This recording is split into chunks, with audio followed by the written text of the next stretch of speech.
우리를 사랑하시고 복 주시는 좋으신 하나님께서 오늘 우리에게 주시는 말씀은 호세아 14장 1절에서 9절 말씀입니다. 구약성경 1269페이지 호세아 14장 1절로 마지막 절까지 교독하시겠습니다. 제가 먼저 읽습니다. 이스라엘아, 내 하나님 여호와께로 돌아오라.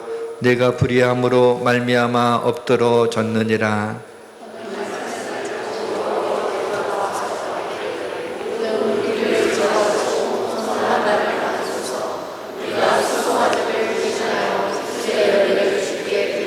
우리가 아수르의 구원을 의지하지 아니하며 말을 타지 아니하며 다시는 우리의 손으로 만든 것을 향하여 너희는 우리의 신이라 하지 아니하오리니 이는 고아가 주로 말미암아 긍휼을 얻음이니이다 할지니라.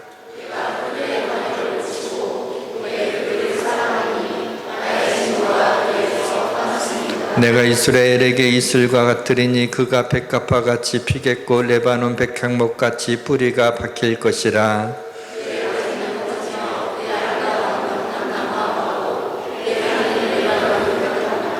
그 그늘 아래 거주하는 자가 돌아올지라. 그들은 곡식같이 풍성할 것이며 포도나무같이 꽃이 필 것이며 그 향기는 레바논의 포도주같이 되리라.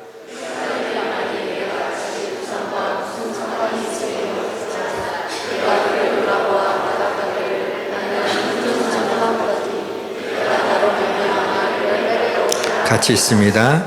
누가 지혜가 있어 이런 일을 깨달으며 누가 총명이 있어 이런 일을 알겠느냐. 여호와의 도는 정직하니 의인은 그 길로 다니거니와 그러나 죄인은 그 길에 걸려 넘어지리라. 아멘. 구름 한 점 없는 아주 맑은 날씨입니다. 추석을 잘 보내고 계신지요? 즐겁게 추석을 지내는 분들도 계시지만은 슬픈 추석을 맞이하고 계신 분들도 있습니다. 외롭고 힘들어하고 소리 없이 눈물을 흘리는 사람들이 있습니다.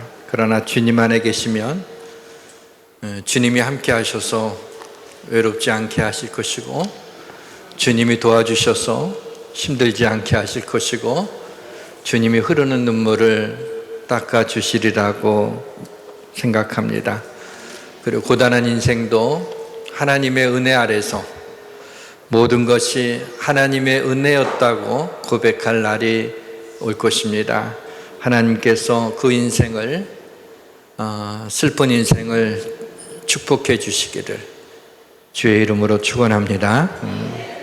많은 유대인들이 가스실에서 죽어간 이 아우슈비츠 그 수용소에서 작사 작곡한 곡이 있다고 합니다. 아미마밈이라고 하는 히브리어로 나는 믿는다라고 하는 뜻의 그 노래입니다. 이렇게 시작이 됩니다. 아니마밈, 나는 믿는다. 나의 메시아가 나를 돕기 위해서 반드시 나를 찾아오리라는 사실을. 아니마밈, 나는 믿는다.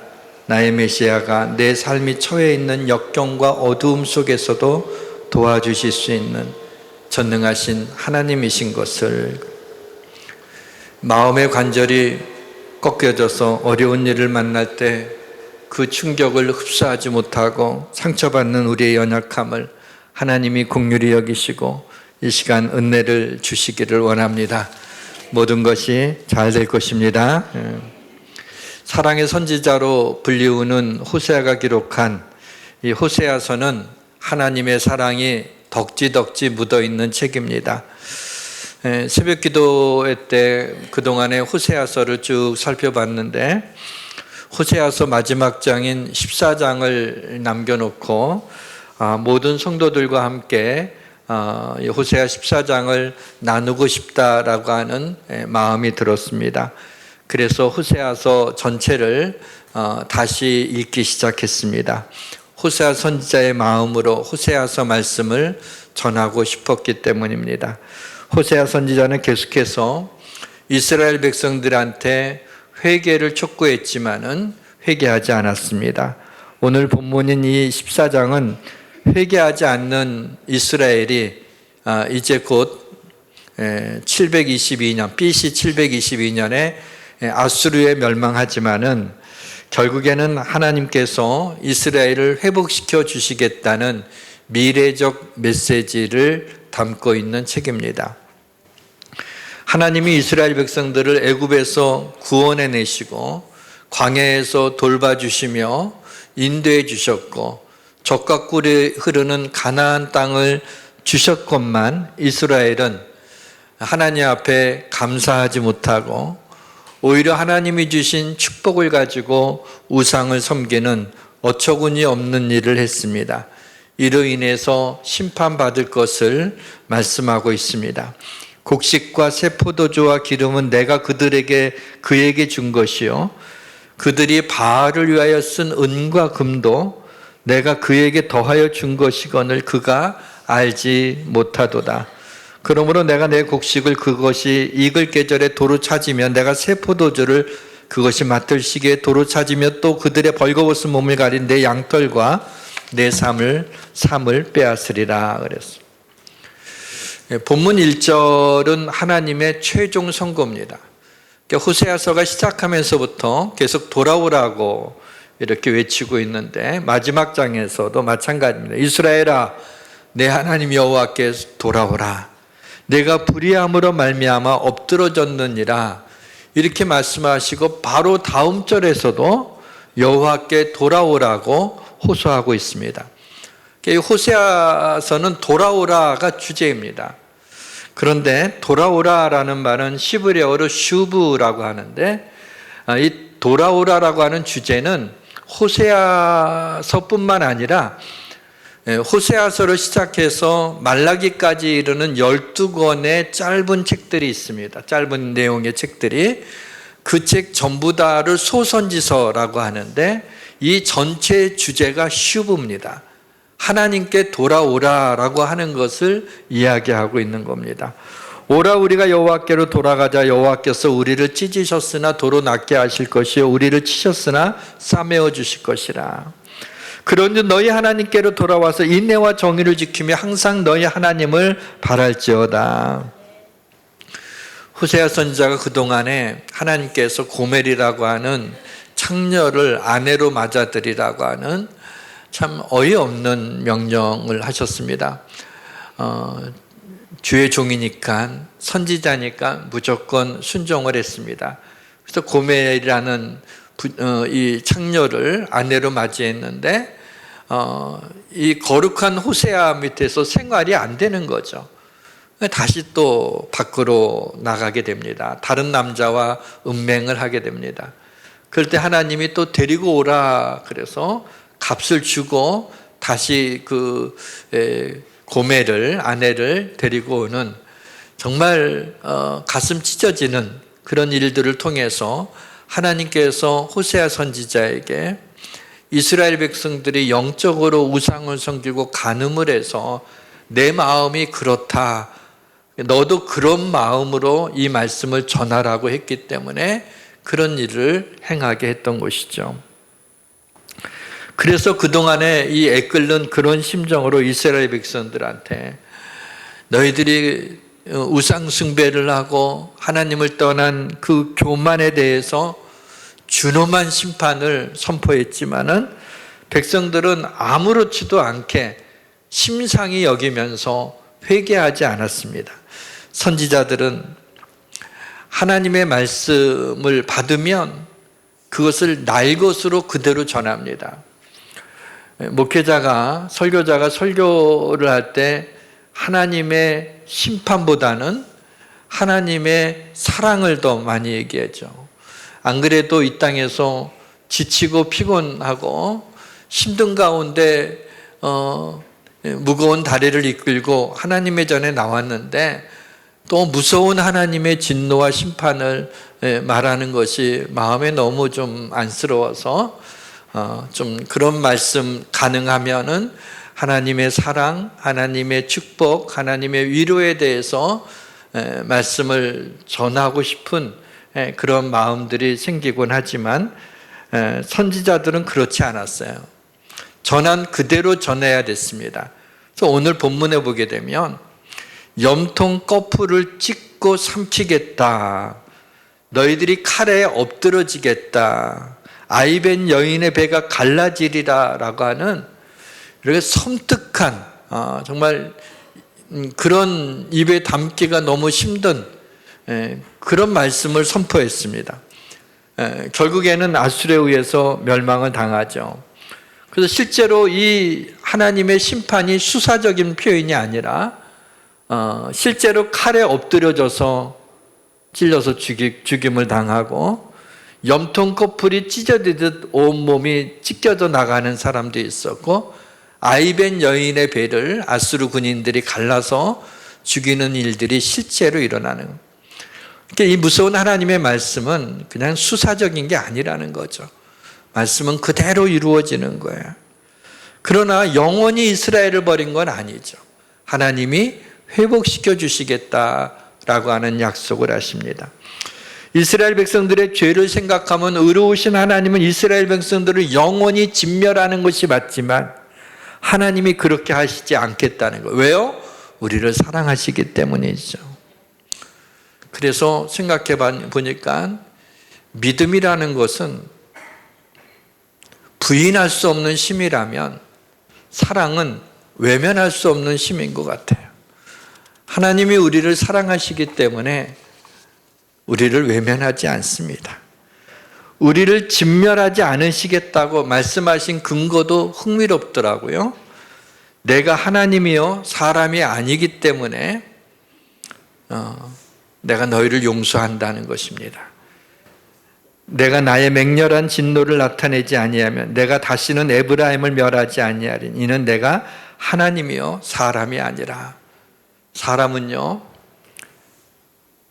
자기를 죽이려고 달려든 자기를 너무 고통스럽게 한 사람에 대해서 용서가 잘 안 됩니다. 하나님은 그래도 내가 사람이 아니라 내가 하나님이다라고 하는 약간 미소 짓게 만드는 그런 말씀을 툭 던져 놓으셨어요. 그리고 우리를 긍휼히 여기시는 또 하나의 이유도 공감이 갔습니다. 하나님 자신을 위해서 우리를 진멸하실 수 없었던 것입니다. 내가 나를 위하여 그를 이 땅에 심고 긍휼히 여김을 받지 못하였던 자를 긍휼히 여기며 내 백성이 아니었던 자에게 향하여 이르기를 너는 내 백성이라 하리니 주는 내 하나님이라 하시니라. 내가 나를 위하여 너희를 진멸하는 것은 내가 너무 아프다. 내가 나를 위하여 너희를 진멸하지 않겠다는 것입니다. 하나님이 결코 나를 포기하지 않으시겠다라는 말씀입니다. 에브라임이여 내가 어찌 너를 놓겠느냐, 이스라엘이여 내가 어찌 너를 버리겠느냐 그래서 놓지도 않고 버리지도 않겠다. 내가 결코 너희를 버리지 아니하고 너희를 떠나지 아니하리라 하셨느니라 라는 말씀도 있습니다. 사랑하는 성도 여러분, 하나님은 아침 구름 같으며 쉬 사라지는 이슬 같으며 타작마당에서 광풍에 날리는 쭉정이 같으며 굴뚝에서 나가는 연기 같은 금방 사라져버릴 우리네 같은 인생을 결코 놓아버리지 않으시는 줄 믿으시기를 주의 이름으로 축원합니다. 본문 4절에 내가 그들의 반역을 고치고 기쁘게 그들을 사랑하리니 나의 진노가 그에게서 떠났음이니라.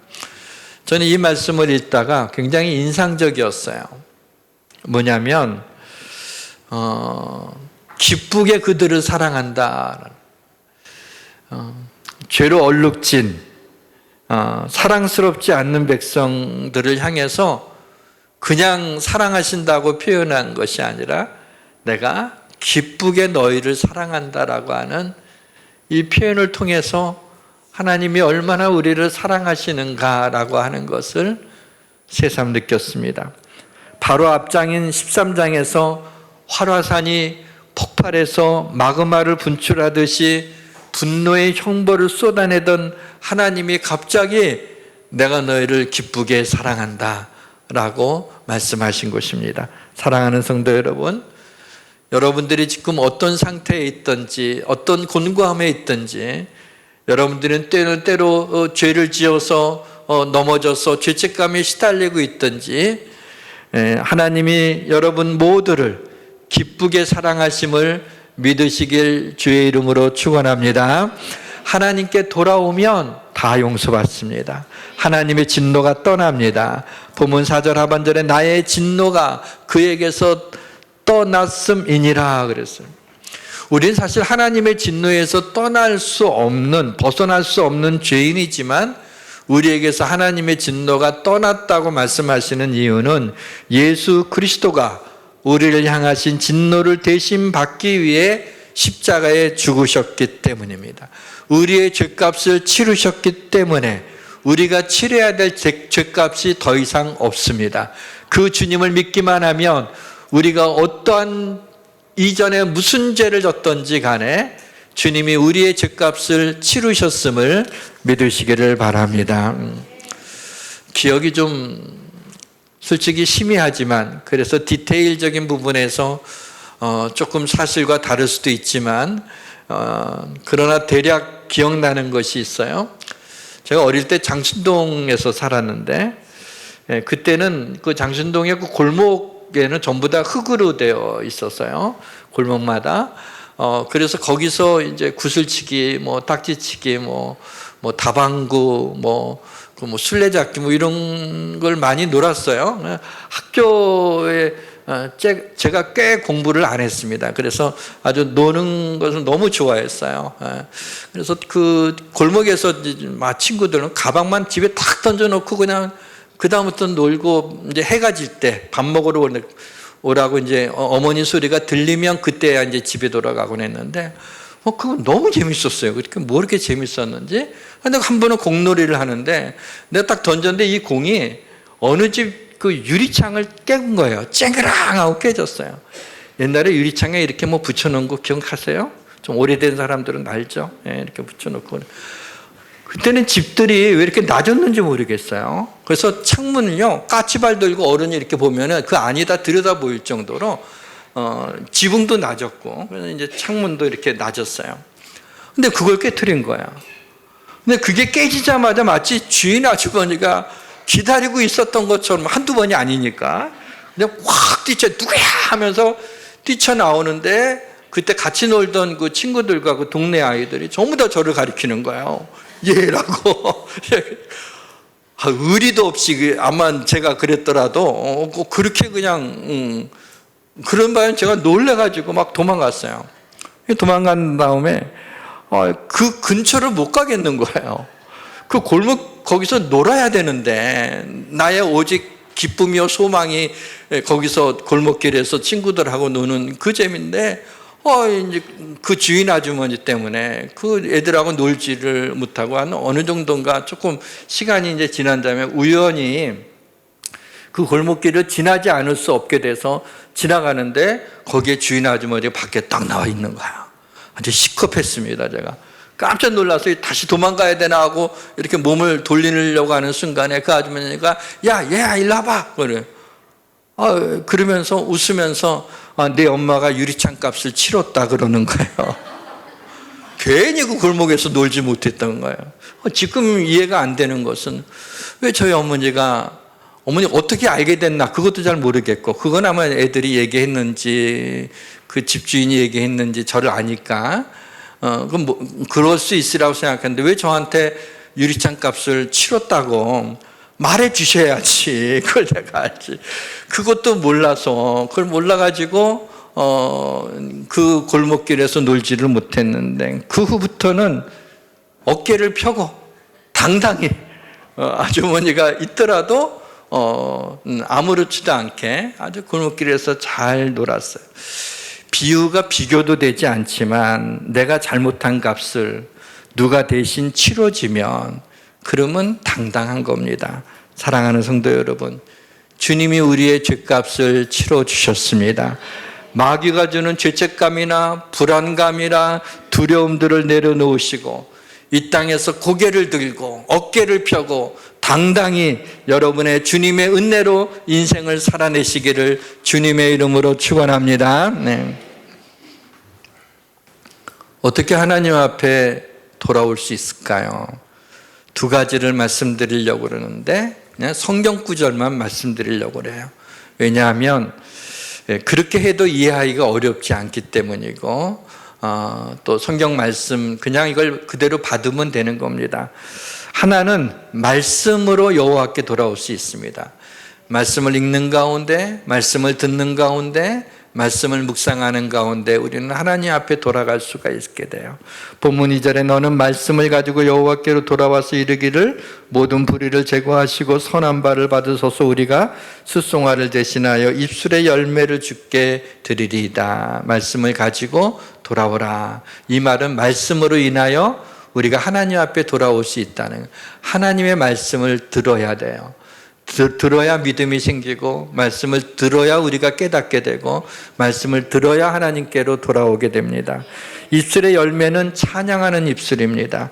그러므로 우리는 예수로 말하면 항상 찬송의 제사를 하나님께 드리자. 이는 그 이름을 증언하는 입술의 열매니라. 저는 그래서 노래를 잘하고 찬양을 잘하는 분들 보게 되면 너무나 부러워요. 제 아내는 항상 왜 이렇게 노래 못하냐고, 찬양을 못하냐고 구박을 해요. 제가 다른 건 내가 뭐라고 할 말이 있는데 이거는 좀 할 말이 없어서 그럼 은사가 다른 거 어떡하냐 했더니 그건 그렇지라고 또 인정을 해주더라고요. 또 하나 하나님께 돌아올 수 있는 것은 세상의 것을 의지하지 말고 하나님만 의지하는 것, 그게 여호와께 돌아가는 거예요. 여러분, 세상에 사람을 의지하면 안 돼요. 사람을 의지하면요, 그 사람이 무너지는 담이 돼서 나를 깔아뭉겨요. 여러분, 물질을 의지하면 안 돼요. 그 물질이 근심과 걱정을 나에게 더해주는 거예요. 내 건강을 의지하면 안 돼요. 하나님이 툭 치면 우리 건강은 날아가 버리는 거예요. 물질도 내 힘이 얼마나 괜찮다고요? 내가 능력이 많다고요?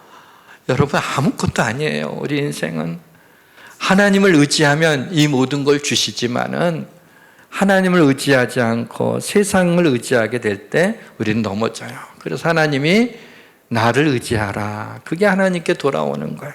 본문 3절에 우리가 앗수르의 구원을 의지하지 아니하며 말을 타지 아니하며 다시는 우리 손으로 만든 것을 향하여 우리의 신이라 하지 아니하오리니 이는 고아가 주로 말미암아 긍휼을 얻음이니라 할지니라. 자, 하나님의 진노가 떠나고 나면은 우리에게 하나님의 은혜가 임하게 됩니다. 그 은총이 뭐냐면 우리는 그리스도의 속죄의 은총으로 말미암아 하나님의 진노에서 떠난 자들이에요. 그래서 하나님께서 5절에서 7절까지 하나님이 나에게, 우리에게 어떤 분이신지를 말씀해 주고 있어요. 그것은 복이죠, 복. 지금부터 우리는 다 예수 믿는 사람들이니까 진노가 떠났으니까 하나님의 은총이 임했으니까는 하나님이 내게 주시는 복으로 여러분이 믿음으로 받으셨으면 좋겠어요. 본문 5절에 7절을 보면은 이보다도 아름답고 축복된 것을 그려낼 수 없을 정도의 은혜를 그려내고 있는 것을 보게 됩니다. 5절에 보면 내가 이스라엘에게 이슬과 같으리니, 하나님께서 이스라엘, 우리가 영적인 이스라엘이니까 나에게 주시는 말씀으로 받아야 되겠죠. 하나님이 나에게 이슬과 같으리니 그랬어요. 팔레스타인 지역에는 비가 많이 내리지 않습니다. 특별히 건기 때는 비가 내리지를 않아서, 그렇지만 밤새 이슬이 내려서 아침에 일어나 보면 모든 것이 이슬에 젖어 있습니다. 하나님의, 성경에서 이슬은 하나님의 은혜를 상징하는 거예요. 하나님의 은혜는 소리 없이 내리는 이슬과 같이 우리의 마음과 영혼과 삶을 적셔줍니다. 그 이슬비는 생명을 소성시켜 주죠. 하나님은 광야에서 이슬이 마른 다음에는 만나를 내려주신 것을 알고 있습니다.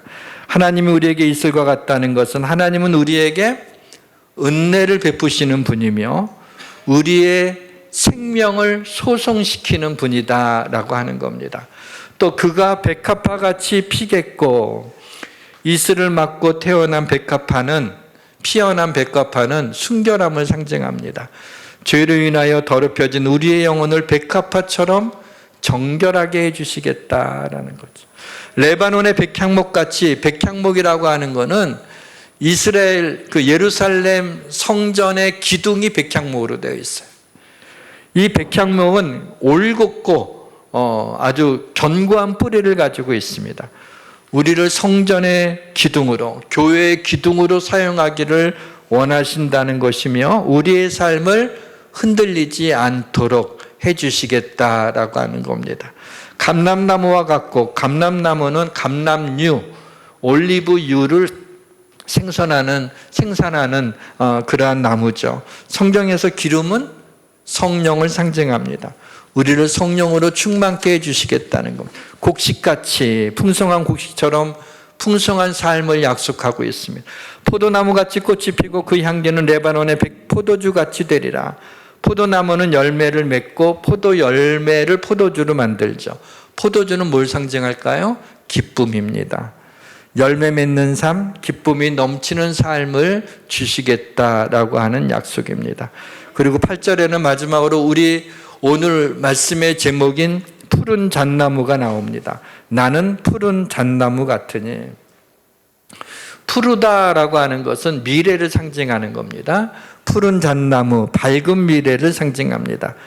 여러분, 우리가 지금 어떤 상황에 처해 있더라도, 아무리 힘들더라도 하나님이 미래와 희망을 우리에게 주시겠다는 겁니다. 여호와의 말씀이니라 너희를 향한 나의 생각을 내가 아나니 평안이요 재앙이 아니라 너희에게 미래와 희망을 주는 것이니라. 이제부터 좀 중요한 말씀을 드리려고 하는데요. 이 호세아서에 면면이 흐르는 하나님의 사랑이 어떻게 표현되어 있는지를 좀 보도록 하겠습니다. 사탄은 더 많이 가지면 만족할 것이라고 우리를 속입니다. 그러나 세상의 것으로 우리의 영혼이 만족하지 않습니다. 보이는 것으로 영혼의 깊은 것에 답할 수 없습니다. 하나님만이 해결해 주실 수 있습니다. 모든 것은 하나님의 손 안에 있습니다. 그래서 이 하나님의 손길을 우리가 어떻게 만날 수 있느냐? 우리는 가끔 이런 기도를 하는 분들이 있어요. 그리고 저한테 또 그렇게 얘기하시는 분들도 있어요. 목사님, 하나님이 이것만 좀 해결해 주시고 주시면 내가 하나님 앞에 이만큼 바치겠습니다. 그렇게 말하는 분들이 있어요. 이렇게 해주시면 그러면 내가 하나님 앞에 헌신하겠습니다. 여러분, 그런 고백으로는 당신의 아들을 우리에게 주신 하나님은 눈 하나 깜짝하지 않습니다. 난 내 아들을 널 위해서 줬는데 뭐? 이렇게 하면 이렇게 하겠다고? 하나님이 눈 하나 깜짝하지 않아요. 하나님을 기쁘시게 하는 것은 뭐냐면 우리의 믿음이에요. 믿음이 없이는 하나님을 기쁘시게 하지 못하나니 하나님께 나아가는 자는 반드시 그가 계신 것과 또한 그가 자기를 찾는 자들에게 상 주시는 이심을 믿어야 할지니라. 하나님을 기쁘시게 하는 믿음은 다시 말하면 하나님을 신뢰하는 것이에요. 어떤 상황에 처해 있을지라도, 어떤 고난이 다가온다 할지라도 하나님께서 아굴골짜기에 많은 샘을 두셨다라는 것을 믿는 것입니다. 우리는 현실 속에 살고 있기 때문에 현실에 민감하게 반응을 합니다. 고통에 대해서 민감하게 반응하고요, 자존심에 대해서 민감하게 반응을 하고요, 자녀의 어떤 문제에 대해서 민감하게 반응하고요, 건강의 문제에 있어서 민감하게 반응하고요, 물질의 문제에 있어서 우리는 예민해지게 됩니다. 그런데 하나님의 관심은 우리 자신에게 있어요. 우리의 영혼과 마음에 깊은 관심이 있어요. 그러니까 우리의 관심은 현실적으로 우리 눈앞에 있는 것들에 있지 하나님에게 관심이 깊지 않아요. 근데 하나님은 바로 그 모든 걸 아시고 주장하시고 전능하신 하나님은 그 하나님의 관심 우리 자신에게 있다는 거예요. 그래서 이게 잘 맞지 않는 거예요.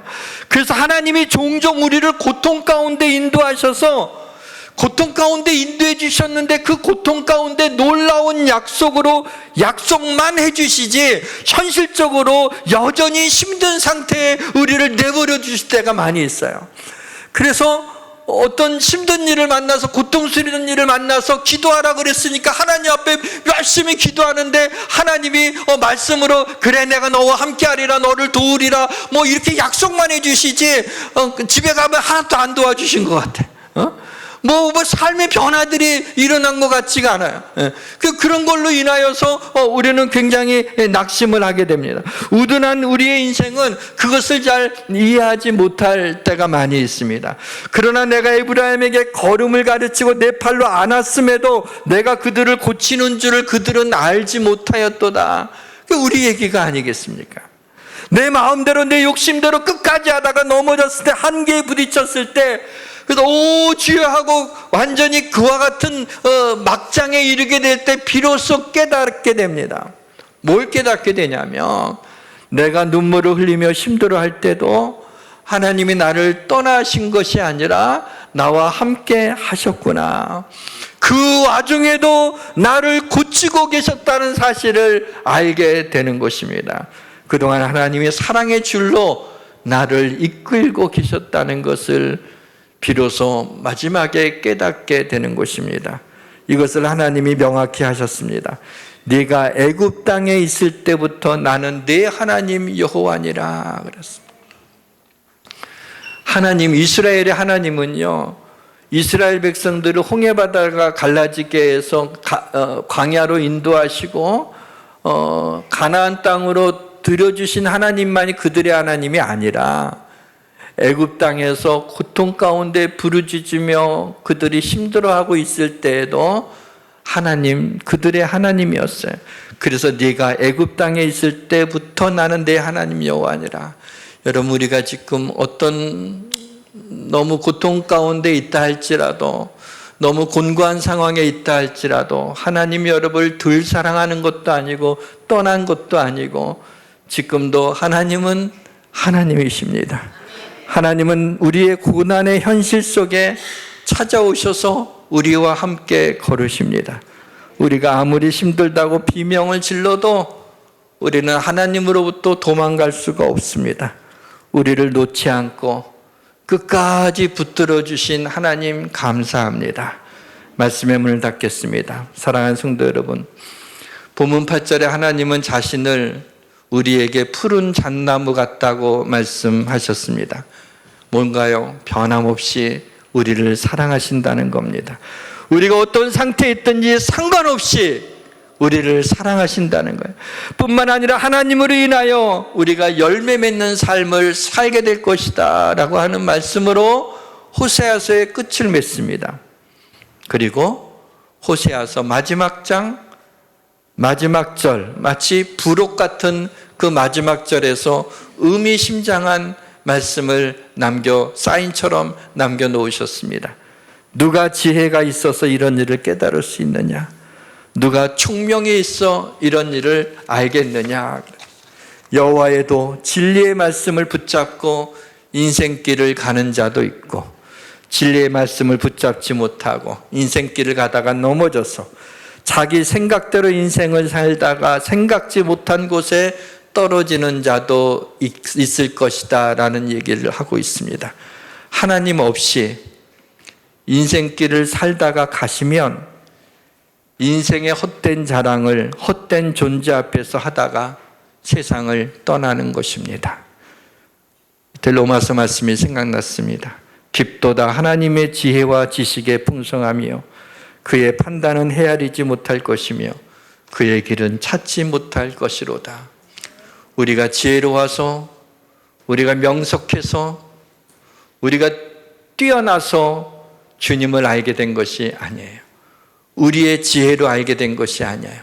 어찌어찌 하다가 오직 주님의 은혜로 이 은혜의 신비를 깨닫게 되어 하나님의 백성이 되어서 더 이상 세상의 헛된 것을 자랑하는 헛된 존재 앞에서 헛된 것을 자랑하는 어리석음을 가지고 잘난 맛에 살다가 지옥에 떨어지는 자가 아니라 하나님 앞에 영광을 돌리며 은혜에 감사하며 이 인생을 살다가 천국에 가는 복된 인생을 어찌어찌 우리가 누리게 된 것입니다.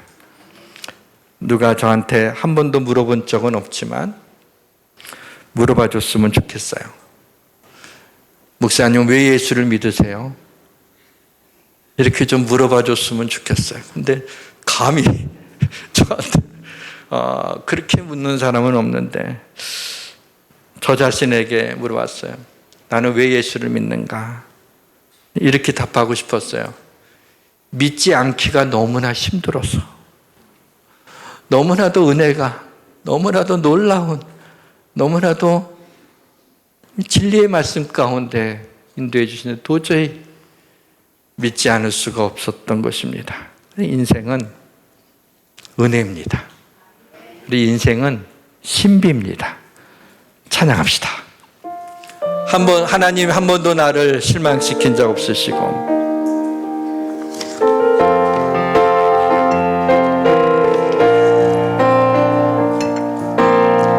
하나님 한 번도 나를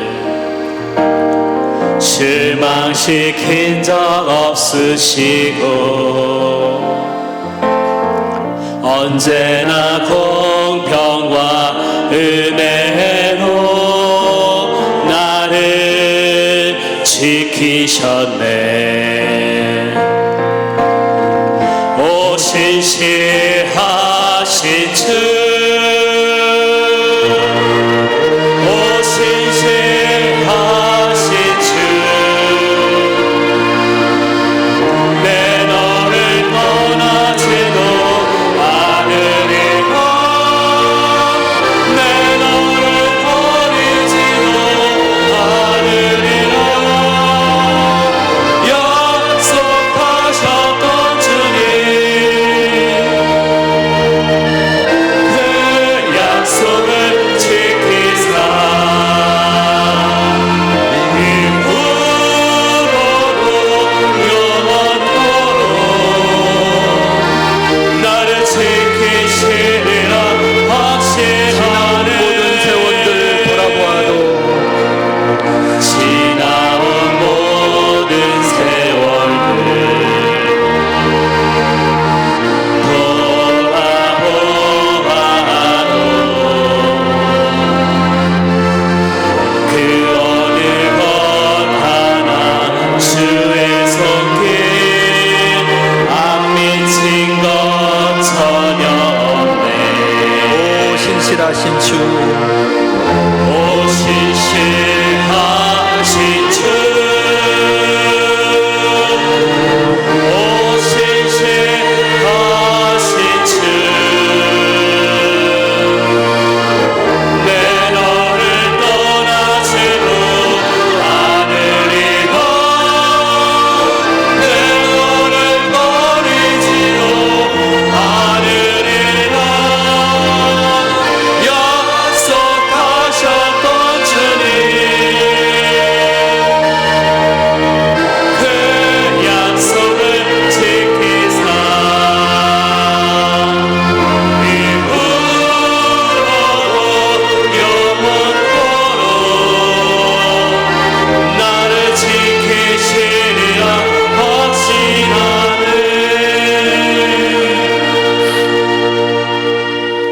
헛된 자랑을 헛된 존재 앞에서 하다가 세상을 떠날 수밖에 없는 저희들을 긍휼히 여기셔서 그리스도의 보혈로 구원해 주시고, 내가 눈물을 흘리며 힘들어할 때 나와 함께 하신 하나님 아버지, 눈물의 골짜기를 지날 때에도 그 와중에서도 나를 고치시고 계셨고, 여기까지 사랑의 줄로 나를 이끌어 주신 하나님 감사합니다. 내 손을 놓지 않으시는 하나님 감사합니다. 예수님의 이름으로 기도드립니다. 아멘.